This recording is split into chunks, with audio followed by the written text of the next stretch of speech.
En esta noche queremos continuar con nuestra serie Legado del Maestro y le invito a que vayamos al libro de Marcos capítulo 12 del versículo 18 al versículo 27. Entonces copie Marcos capítulo 12 versículo 18, en pantalla le va a comenzar a aparecer. Vamos a hacer la lectura y empezamos a procesar todo lo que el Señor quiere decirnos en este momento. Dice: entonces vinieron a él los saduceos, que dicen que no hay resurrección, y le preguntaron diciendo: Maestro, Moisés nos escribió que si el hermano de alguno muriere y dejare esposa, pero no dejare hijos, que su hermano se case con ella y levante descendencia a su hermano. Hubo 7 hermanos, el primero tomó esposa y murió sin dejar descendencia, y el segundo se casó con ella y murió, y tampoco dejó descendencia, y el tercero de la misma manera, y así los 7, y no dejaron descendencia. Y después de todos murió también la mujer. En la resurrección, pues, cuando resucite, ¿de cuál de ellos será ella mujer, ya que los 7 la tuvieron por mujer? Entonces respondiendo Jesús les dijo: no erráis por esto, porque ignoráis las escrituras y el poder de Dios, porque cuando resuciten de los muertos, ni se casarán ni se darán en casamiento, sino serán como los ángeles que están en los cielos. Pero respecto a que los muertos resucitan, ¿no habéis leído el libro de Moisés, como le habló Dios en la zarza, diciendo: yo soy el Dios de Abraham, el Dios de Isaac y el Dios de Jacob? Dios no es Dios de muertos, sino Dios de vivos. Así que vosotros mucho erráis. El título de esta noche es Misterio de la Resurrección. Misterio de la resurrección. La vida en sí misma está llena de muchos misterios. La Biblia también está llena de muchas preguntas que son misterios, que podremos especular, que podremos tal vez argumentar según lo que nos hayan enseñado, pero no dejan de ser misterios que solo se resolverán cuando estemos en la presencia de Dios allá en la eternidad. Y la resurrección es uno de estos misterios. Nuestra mente es una mente limitada, una mente que es reducida en proporción a todo lo que vemos y podemos explorar y aún desconocemos, porque Dios nos hizo de una manera que podemos entender hasta cierto punto. Pero hay otra dimensión, hay otro plano, hay otro conocimiento que es misterio para nosotros. Hace unos días escuché una frase y es que conocemos una gota y desconocemos un océano. Y hoy nos presentamos entonces ante una historia, un momento en la vida de Jesús, donde se trata un misterio que es la resurrección. La resurrección es uno de los temas principales en la Biblia. La resurrección, la eternidad, es uno de los temas principales en nuestra doctrina, en lo que creemos. La Biblia dice que los muertos resucitarán en un cuerpo nuevo. Eso dice la palabra de Dios. Y dice que en ese momento iniciaremos nuestra eternidad con Jesús. Es decir, que según la palabra de Dios hay una vida que empieza después de la muerte, y a esa vida se le conoce como la vida eterna. Primera de Corintios 15:42, te lo leo rápidamente, dice: así también es la resurrección de los muertos. Se siembra en corrupción, resucitará en incorrupción. El apóstol Pablo está hablando que cuando morimos somos como esa semilla que se planta, que muere para dar vida a una nueva vida. Y a esa nueva vida se le llama eternidad. Y cuando morimos sabemos que vamos a resucitar en algún momento en un cuerpo nuevo. Ese es el misterio del que vamos a hablar esta noche. También vamos a hablar más adelante si en esa nueva vida, en la eternidad, nos podremos casar, podremos tener algún tipo de placer sexual como lo tenemos en esta tierra. Vamos a profundizar un poco en ese asunto. Los judíos sí creían en esta verdad.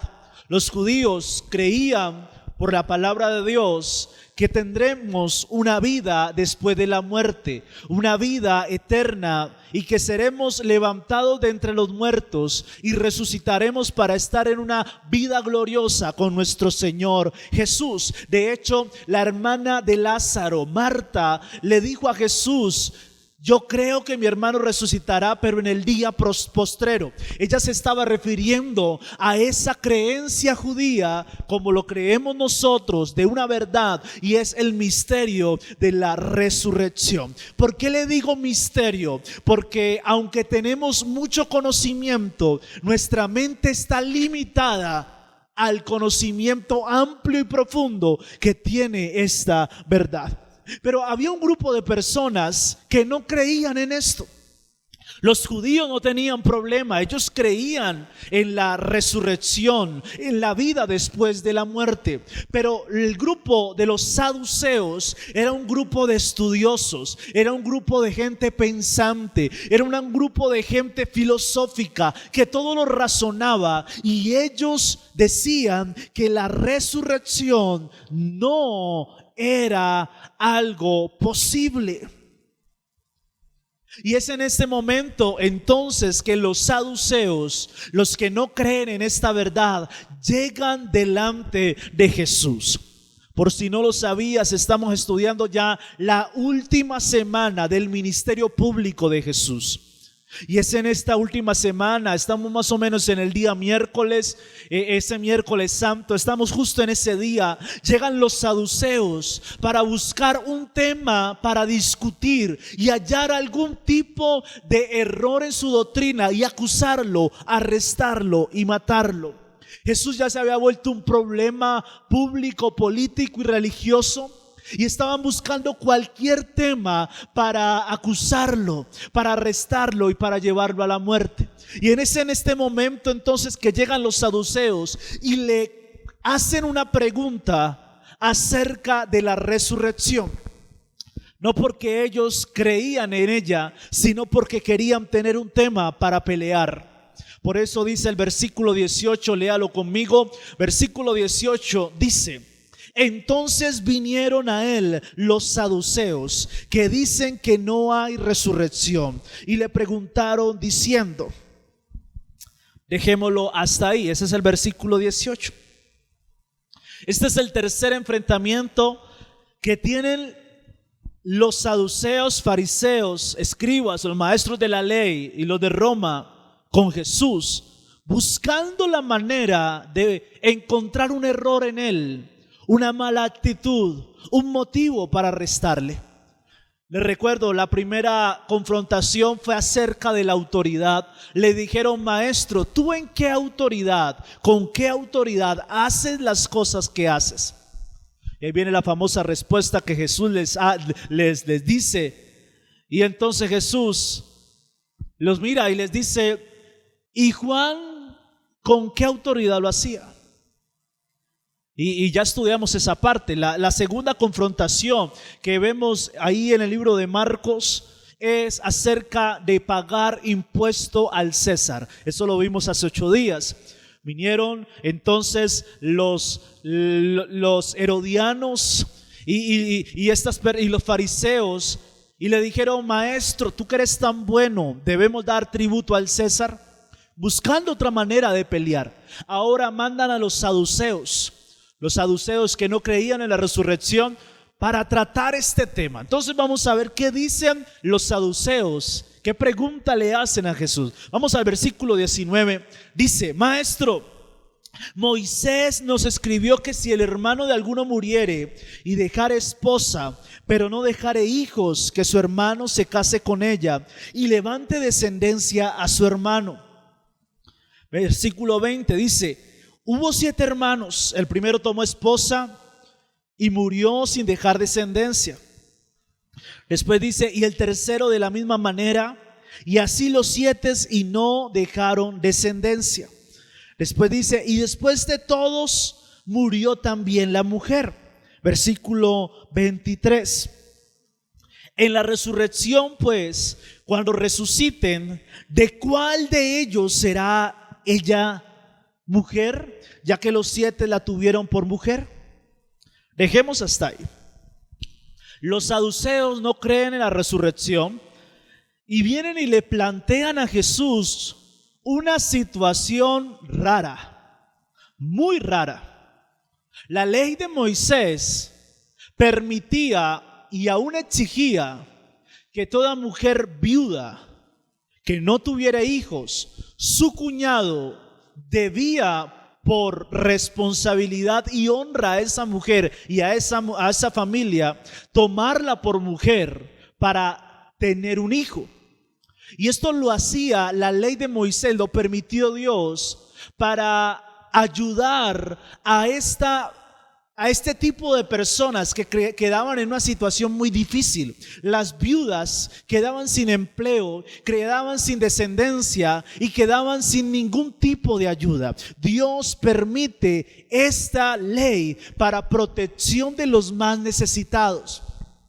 Dios permite entonces que una mujer, si no tiene hijos y su esposo muere, su cuñado podría tomarla por mujer. Eso permite la palabra de Dios. Entonces tenemos una historia que plantean los saduceos. Y es que esta historia es ridícula. Es como la pregunta si Adán tenía ombligo. Sí, es una situación rara. Ellos le presentan una escena que si una mujer tiene un esposo y ese esposo no le da hijo y muere, y entonces la toma otro hermano y también muere, y no sé si la mujer tenía mala mano, yo no sé, pero dice que ya eran 7 hombres que habían pasado por mujer con esta persona, y que los 7 habían muerto y que finalmente muere la mujer. Y entonces le dicen ellos de manera sarcástica y buscando error de doctrina: entonces en el día de la resurrección, ¿ella de quién va a ser mujer? Increíble la pregunta. ¿Sabes qué me enseña esto? Que esta ley que usan los saduceos para pelear, discutir y difamar de otros es también lo que se hace hoy en día. Hay muchos opinólogos de la Biblia y hay pocos hacedores de la palabra de Dios. Hay muchos que toman la ley para dañar, para discutir, para pelear, pero son muy pocos los que toman la palabra, la ley, para transformación de sus propias vidas. Para muchos es muy fácil levantarse a pelear con el libro de Levíticos, con lo que se prohíbe, con lo que se puede, con lo que no se puede.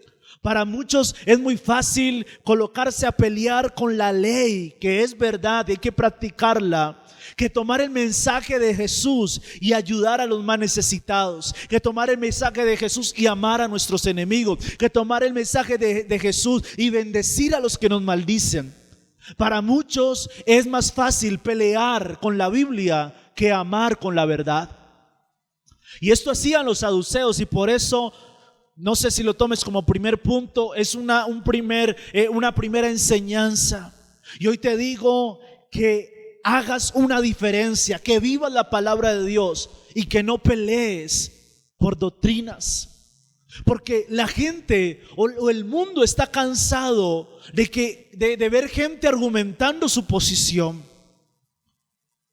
Y es que es más fácil pelear que hacer una diferencia como resultado de estar viviendo en la palabra de Dios. La ley, la palabra de Dios no se hizo para que estemos peleando, para que estemos debatiendo, para que nos estemos comparando, para que saquemos argumentos. No, la ley, la palabra de Dios se estableció para que seamos transformados por ella y para que hagamos una diferencia en este mundo. Los saduceos era gente pensante, era gente que sabía la ley. De hecho, para ellos los únicos libros de estudio era el Pentateuco. Ellos no creían en los libros proféticos, no tenían otra Biblia, solo era Génesis, Éxodo, Levítico y Números y Deuteronomio. Eran los únicos libros que estudiaban. Era gente filosófica, gente muy inteligente, pero que usaban eso para dañar, discutir, pelear.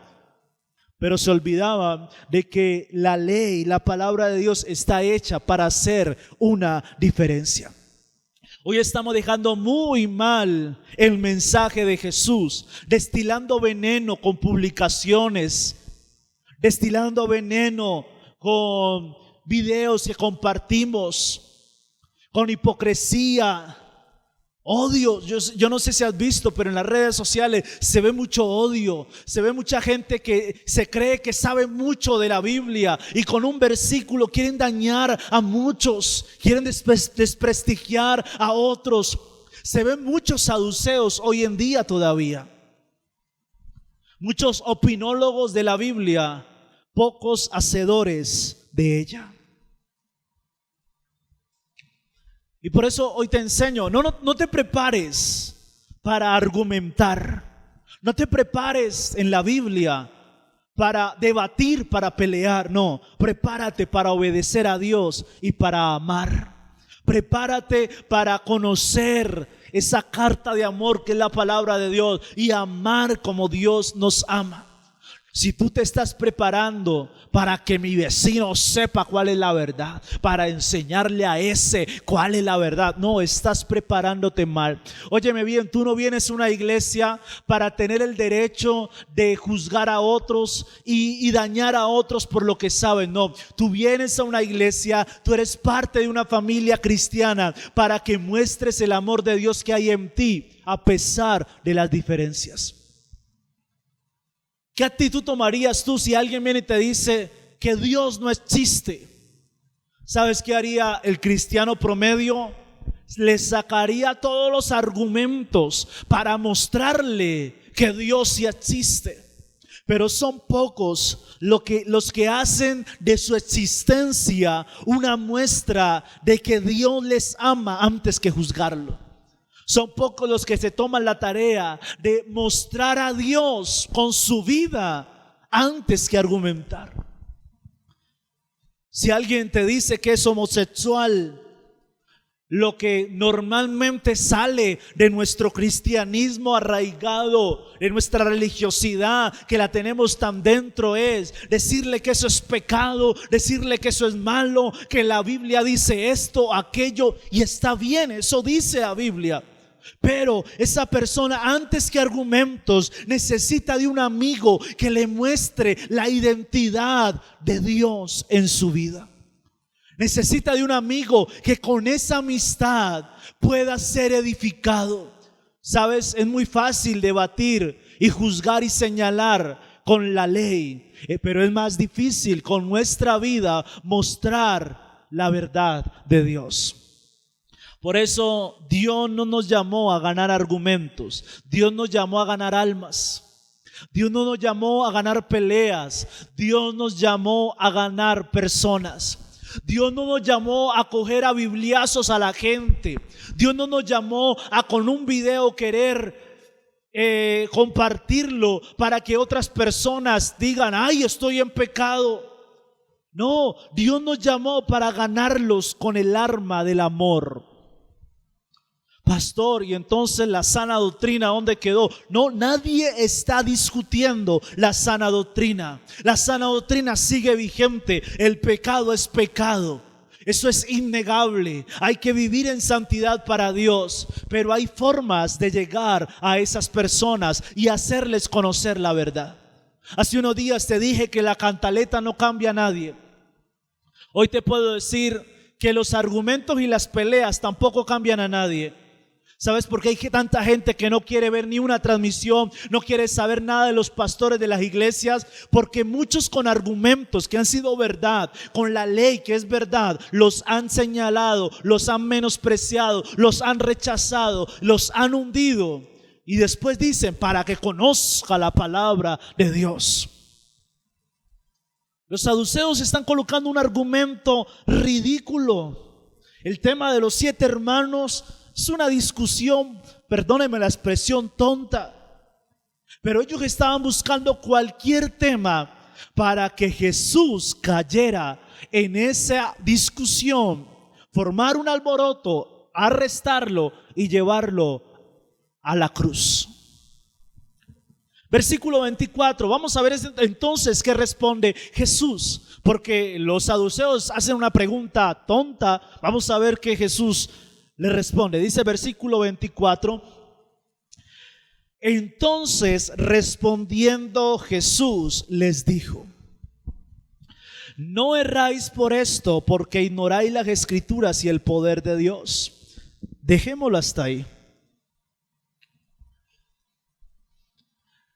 Tal vez uno pensaría que Jesús no responde este tipo de preguntas, pero resulta que sí.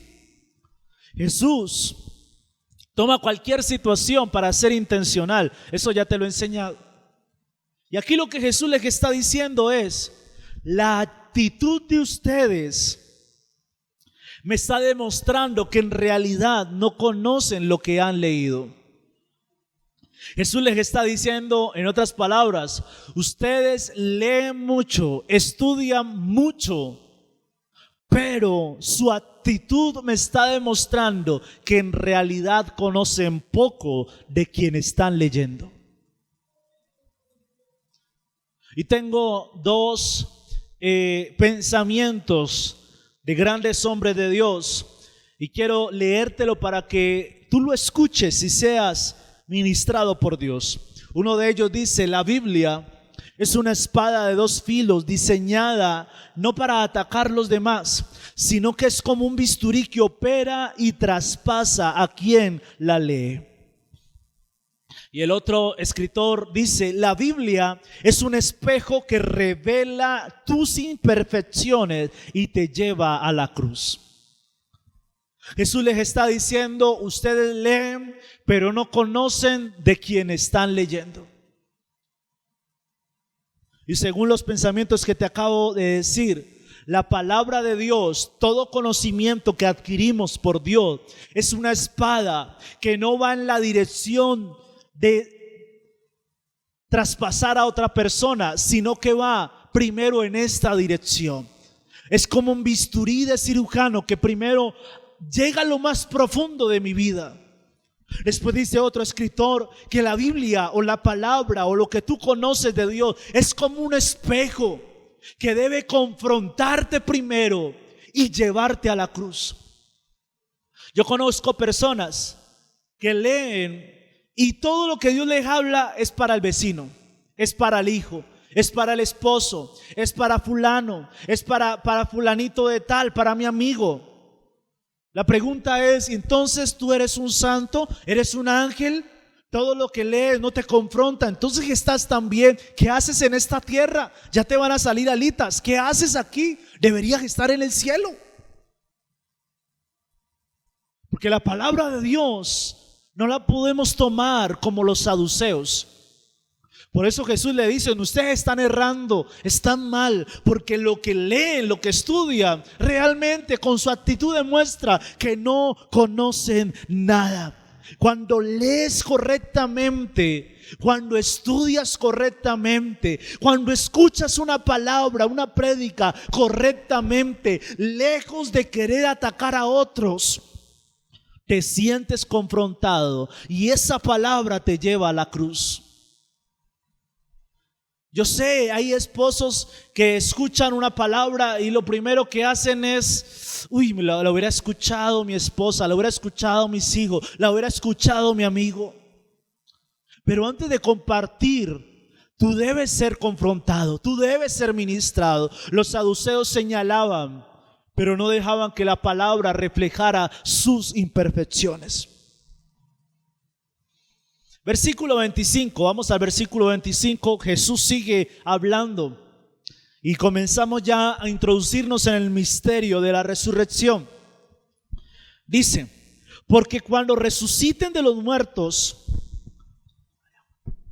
ni se casarán ni se darán en casamiento, sino serán como los ángeles que están en los cielos. Pero respecto a que los muertos resucitan, ¿no habéis leído en el libro de Moisés cómo le habló Dios en la zarza diciendo: yo soy el Dios de Abraham, el Dios de Isaac y el Dios de Jacob? Dios, mira lo que dice el 27: Dios no es Dios de muertos, sino Dios de vivos. Así que vosotros mucho erráis. Después de haberte dado el contexto de los saduceos y de Jesús, viene el misterio de la resurrección. Jesús le responde.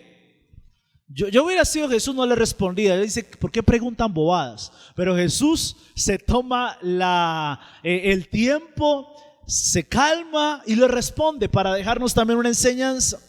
Jesús entonces aquí estaba diciendo que cuando Dios usó el verbo presente para mencionar a Abraham, Isaac y Jacob, cuando Dios se le presentó a Moisés en la zarza, no sé si recuerdes esa escena. Moisés estaba como pastor de ovejas en el desierto y vio una zarza que ardía pero no se consumía.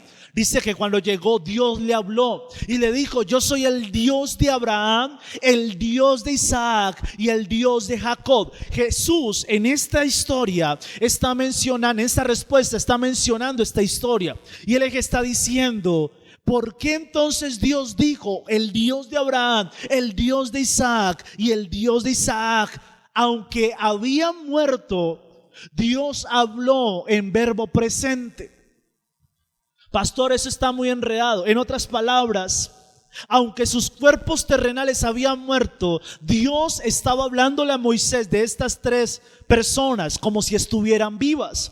Lo que está hablando Jesús es que aunque para nosotros los cuerpos terrenales murieron, para Dios ellos siguen viviendo. ¿Por qué? Porque están en una vida eterna, en el misterio de la resurrección, en el misterio de la vida después de la muerte.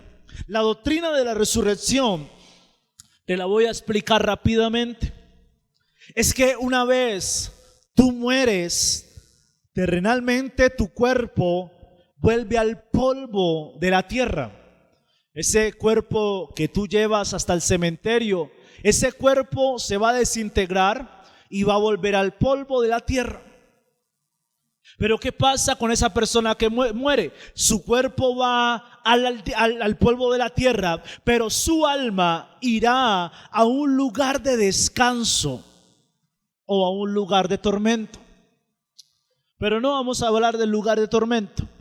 Supongamos que tú eres un hijo de Dios serio, honesto, fiel, íntegro, que guardas tu salvación y te vas para el lugar de descanso. Dice la palabra de Dios entonces que todos los que morimos vamos a un lugar de descanso. No vamos todavía al cielo, vamos al paraíso. Por eso la historia del rico y Lázaro habla de un paraíso y de un lugar de tormento. La persona entonces en su alma va a ese lugar de descanso esperando la segunda venida de Jesús. Esa segunda venida de Jesús, dice la palabra de Dios, que los muertos serán resucitados en un nuevo cuerpo, en un cuerpo preparado para la vida eterna con Jesús. No sé si estás entendiendo entonces, el cuerpo vuelve al polvo, el alma va a un lugar de descanso o a un lugar de tormento, y esa alma está esperando en ese lugar de descanso el día de la segunda venida de Jesús para volver en un cuerpo glorificado, dice la Biblia, o en un cuerpo preparado para la eternidad, para estar con Jesús. Por eso la palabra de Dios dice en el versículo 27 que Dios no es Dios de muertos, sino Dios de vivos. Y si tú aún has tenido incógnitas, preguntas o dudas acerca, hoy te demuestro a través de la palabra lo que Jesús dijo. Dios no es un Dios de muertos. Por eso el apóstol Pablo dijo: para mí el morir es Cristo, para mí el vivir es Cristo, para mí el morir es ganancia. ¿Por qué? Porque cuando yo muero, te lo dije, dice en 2 de Corintios, cuando yo muero soy como una semilla que va a volver en un cuerpo nuevo a experimentar una nueva vida con Jesús. Pero ¿qué pasa? Este misterio de la resurrección a muchos los ha llevado a tener un pensamiento incorrecto. Y es que el plan de muchos es sobrevivir en esta tierra, es mancharse muy poquito del pecado y poder irse al cielo. Entonces, para muchos la meta es el cielo. Y aunque parece que fuera cierto, en realidad yo creo que la salvación es el punto de partida para hacer una diferencia, asumiendo la responsabilidad de que muchos más conozcan esa salvación y podamos ir a esa vida eterna con Jesús. Ok, sé que estuvo enredado, te lo vuelvo a decir. Para muchos, según el misterio de la resurrección es: ay, ¿en qué momento viene Dios y me lleva a una mejor vida? Entonces estamos como esperando que venga Dios, que venga Jesús. Y sí, debemos guardarnos y esperar con ansias la venida de Jesús. Pero yo creo que la salvación es el punto de partida para saber que yo debo hacer una diferencia y de que hay muchos que se están perdiendo en mi casa, en mi vecindario, en mi ciudad, que si yo hago una diferencia, esas personas también pueden llegar a salvación y podemos estar en una vida eterna con Jesús. Perdón, pero yo no creo en un plan de salvación egoísta, en que tú llegas a la iglesia y esperas la salvación y ya. No, yo creo en un propósito de la salvación. Y ese propósito de la salvación es que Dios te llama a salvación, te conviertes en una transmisión en la iglesia, alguien te habla, pero no solo para que tú seas salvo, sino para que tú hagas una diferencia, para que tú practiques la verdad y que muchos otros también puedan conocer a Dios y puedan llegar a una salvación, a una vida eterna con Jesús allá con nosotros. Podemos traer iglesia, podemos traer un pedazo de cielo a esta tierra para que nuestros hijos, para que nuestra familia, para que nuestros vecinos, para que nuestros amigos conozcan a quien cambió nuestra vida. Y lejos de acusarlos y decirles que eso es pecado, es que la Biblia dice esto, aunque en realidad lo diga, lejos de eso es traer el cielo aquí en la tierra. Y es de compartir una taza de café, es de amar a nuestros enemigos, es de saber corregir a nuestros hijos, es de amar a nuestra esposa, a nuestro esposo, es de con nuestro ejemplo, con nuestra honradez, con nuestro servicio, podamos reflejar el amor de quien cambió nuestra vida y que esas personas sean impactadas por eso que tenemos, que digan: wow, yo quiero eso, y que podamos juntos ir a una eternidad con Jesús. Y llega la pregunta que de pronto muchos quieren que resolvamos: ¿y el matrimonio en el cielo qué? Pastor, ¿nos vamos a poder casar en el cielo? Tal vez algún soltero está pensando ahí: ay no, que el Señor se demore un poquito hasta que yo me case, porque si no hay matrimonio en el cielo, imagínense. Dice la palabra de Dios: porque cuando resuciten de los muertos,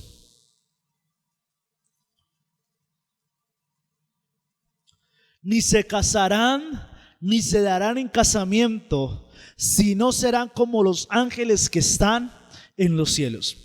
Y en realidad esto requiere un estudio más profundo, requiere de otro tema, donde bíblicamente tomemos toda la enseñanza bíblica, porque no se habla solo de este versículo, sino que el casamiento, el matrimonio en el cielo, es buscar toda la enseñanza bíblica y poder llegar a un argumento. Y aunque estudiemos todo lo que dice la Biblia acerca del matrimonio en el cielo, seguirá siendo un misterio.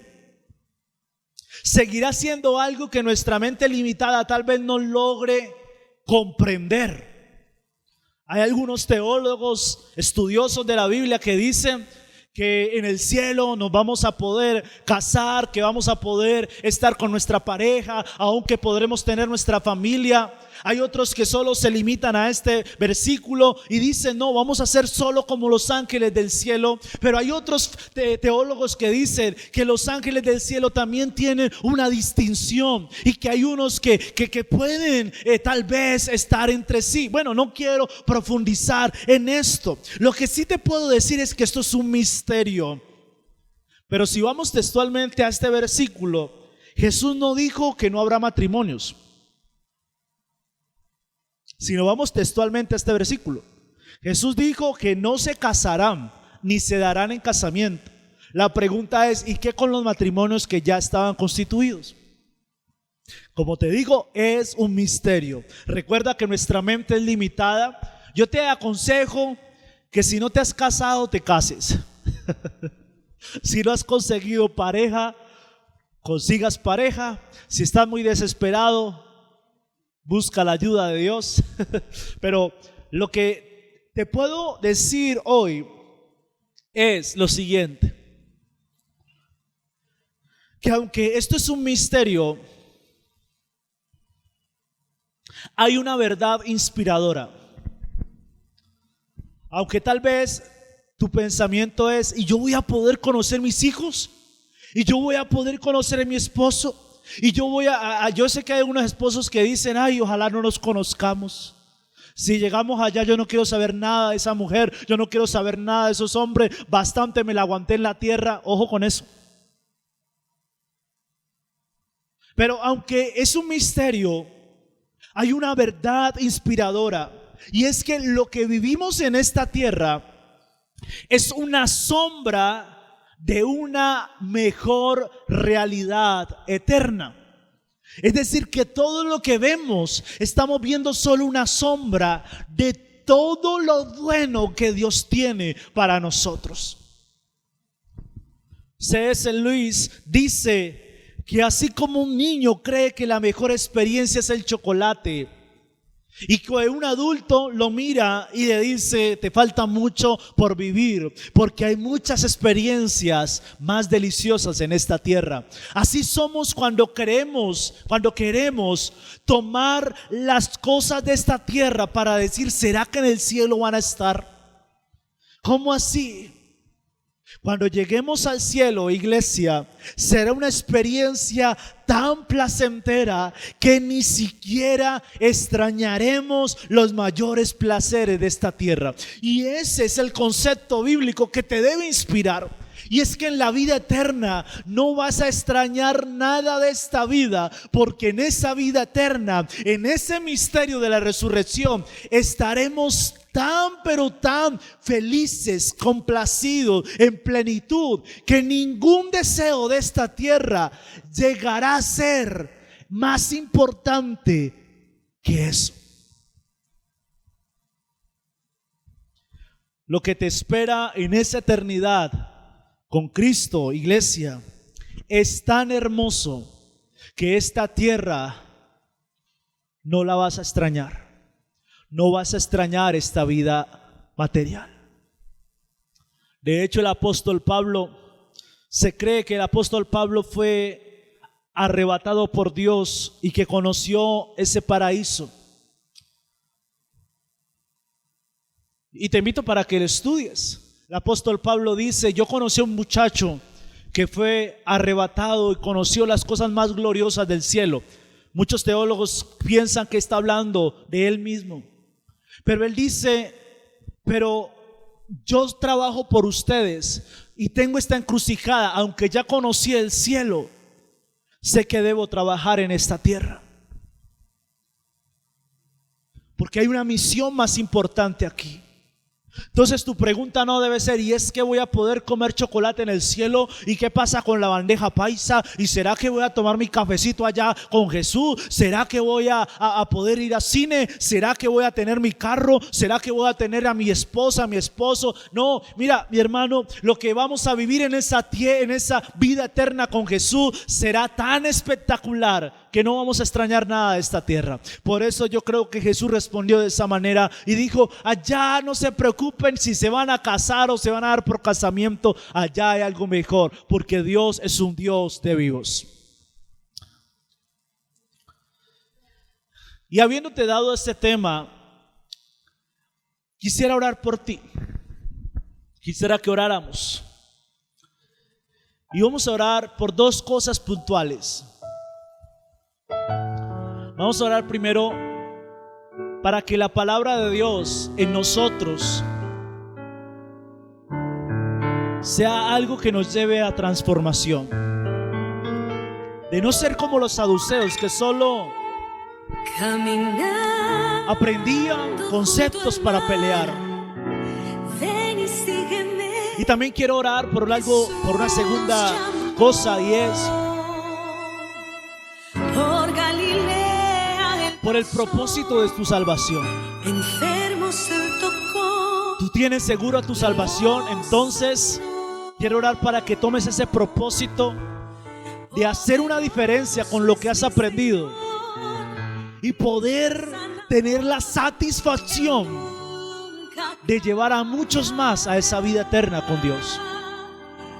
Perdóname, pero yo no me perdonaría si yo llego a una vida eterna con Jesús y mis hijos se pierden, porque ellos son mi primera iglesia, son mi primer ministerio.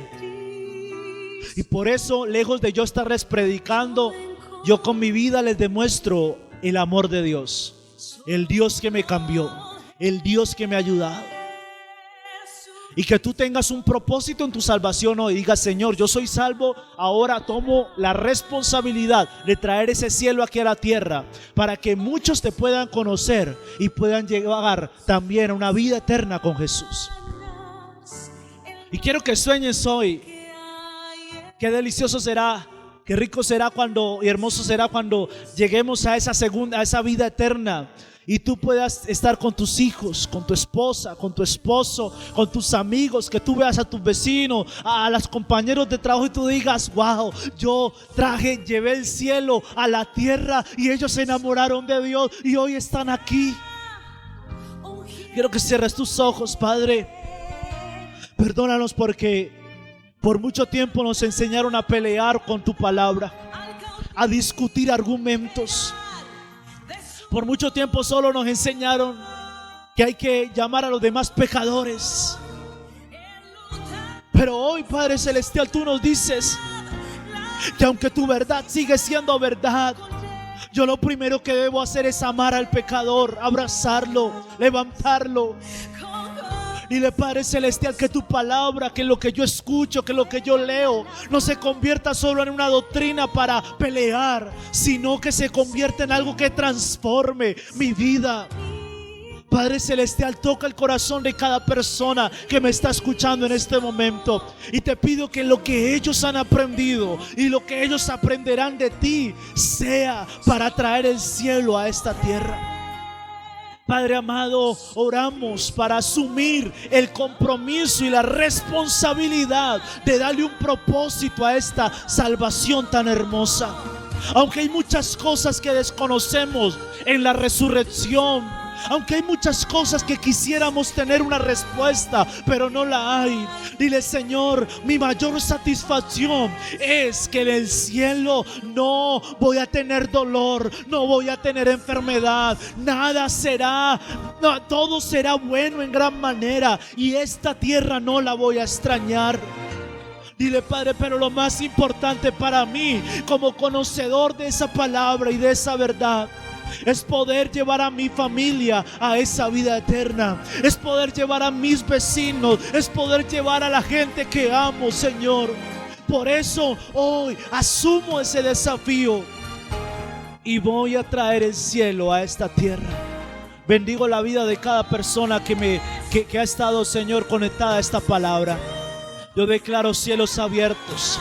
Declaro en el nombre de Jesús que hay gozo de salvación en cada casa, en cada persona que en este momento se conecta. En el nombre de Jesús. Amén y amén.